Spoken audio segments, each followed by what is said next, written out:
अस्सलामुअलैकुम। मेरे चैनल बेसी बेइज्जती पे सभी नए पुराने लोगों को मेरी तरफ से वेलकम। इस वीडियो में हम बात करने जा रहे हैं एग्जाम हॉल के मंजर पे। बाकी लोगों के बारे में तो मैं कुछ नहीं कह सकती, पर मैं और मेरी दोस्तें बेहोशी के आलम में पेपर देने जाते हैं और वापस भी इसी तरह आते हैं। जाते हुए तो बेहोशी इसलिए हो रही होती है क्योंकि पेपर की वजह से बहुत डर लग रहा होता है कि पता नहीं कैसा होगा। वापसी पे बेहोशी की वजह ये नहीं होती कि हमारा पेपर गंदा हुआ होता है या हमारे से कोई सवाल रह गया होता है, बल्कि हमें भूख लगी होती है, इसलिए हमें बेहोशी महसूस हो रही होती है। जब पेपर देने के लिए स्कूल पहुंच जाते हैं तब सब बेहोशियाँ और सब टेंशनें खत्म हो जाती हैं, क्योंकि हमने बैठ के वहाँ पे दोस्तों से गप्पे मारनी होती हैं। इन गप्पों में हमें कोई एहसास नहीं रहता कि हमारा पेपर है या कुछ और, हम बस आराम से बैठ के दुनिया जहान की चुगलियाँ कर रहे होते हैं। पर जैसे ही लाइन्स बन के हम सब लोग हॉल की तरफ जाने लग जाते हैं तो दोबारा बेहोशी होने लग जाती है और तबीयत खराब होना शुरू हो जाती है। किसी ना किसी तरह हम गिरते गिराते अपनी जगह तक तो पहुंच जाते हैं और वहाँ पे बैठ भी जाते हैं, ऑब्जेक्टिव भी कर लेते हैं, उसकी हमें कोई टेंशन नहीं होती। पर जैसे क्वेश्चन पेपर हाथ में आता है ना तो बंदा उड़ जाता है। वैसे ही पेपर में नहीं, दिमाग से उड़ जाता है। दिमाग बिल्कुल काम करना छोड़ देता है। कुछ समझ नहीं आ रही होती हम कौन है, साइडों पे कौन घूम रहे हैं, हम कहाँ पे आए हुए, क्यों आए हुए, क्या हो रहा है यहाँ पे।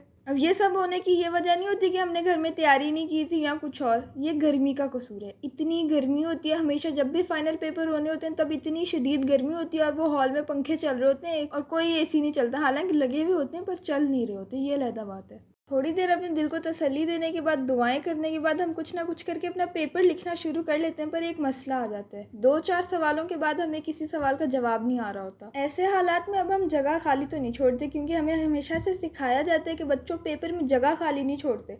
तो इसलिए हम उस जवाब की जगह अपना जवाब लिखते हैं जो हमें अच्छा लग रहा होता है। बेशक वो सब्जेक्ट का ना हो, पर इससे कोई फ़र्क नहीं पड़ता। हमें जगह खाली छोड़ने से मना किया गया होता है, इसलिए हम जगह नहीं खाली छोड़ते। कुछ भी लिख के आते हैं पर जगह बिल्कुल नहीं खाली छोड़ते। उसी जवाब के बाद हम आखिर में छोटा सा ये भी लिख देते हैं कि पास ज़रूर कर देना वरना घर सलामत नहीं जा पाओगे। मुझे इधर अब एक अपनी दोस्त की कहानी याद आ रही है जो कि फाइनल पेपर देने गई हुई थी और उसे पेपर नहीं हो रहा था। वो मैथ्स का पेपर था, उसको पता नहीं फॉर्मूले याद नहीं आ रहे थे कि क्या हो रहा था। वो वेली बैठी हुई थी, उसे पेपर नहीं आ रहा था आगे सॉल्व करना। इसी वेलेपन में उसने पीछे मुँह करके देखा तो उसे अचानक नजर आया कि कोई सर रॉन्ग पे आ रहे हैं। उसने सर को देखने के बाद सबसे पहली बात यही सोची अपने दिमाग में कि ये मेरी इज्जत और बेइज्जती का सवाल है। अगर सर ने गलती से भी मेरे क्वेश्चन पेपर पे देख लिया कि सिर्फ 2-4 सवालों पे टिक लगे हुए और मैं फारिग बैठी हूँ तो सर क्या सोचेंगे, कितनी निकम्मी नालायक बच्ची है। तो उसके दिमाग में एक आइडिया आया। उसने पेंसिल उठाई और उस सवाल के ऊपर टिक मारना शुरू कर दिया। उसको आता था चाहे नहीं आता था, चॉइस पे छोड़ने वाला था, जो मर्जी था, बेशक आउट ऑफ कोर्स भी था, उसने हर सवाल पर टिक लगा दिया। टिक लगाने की वजह सिर्फ ये थी कि सर के सामने उसकी रेपुटेशन खराब ना हो जाए। वो सर जिसको उसने कभी जिंदगी में पहले नहीं देखा था, पहली दफ़ा देखा था, पर यार जो भी हो, किसी भी शख्स के सामने उसकी रेपुटेशन खराब नहीं होनी चाहिए, इसलिए उसने सब पे टिक लगा दिया। सर ने चेकिंग करने के बाद जैसे ही पहला कदम हॉल से बाहर रखा ना,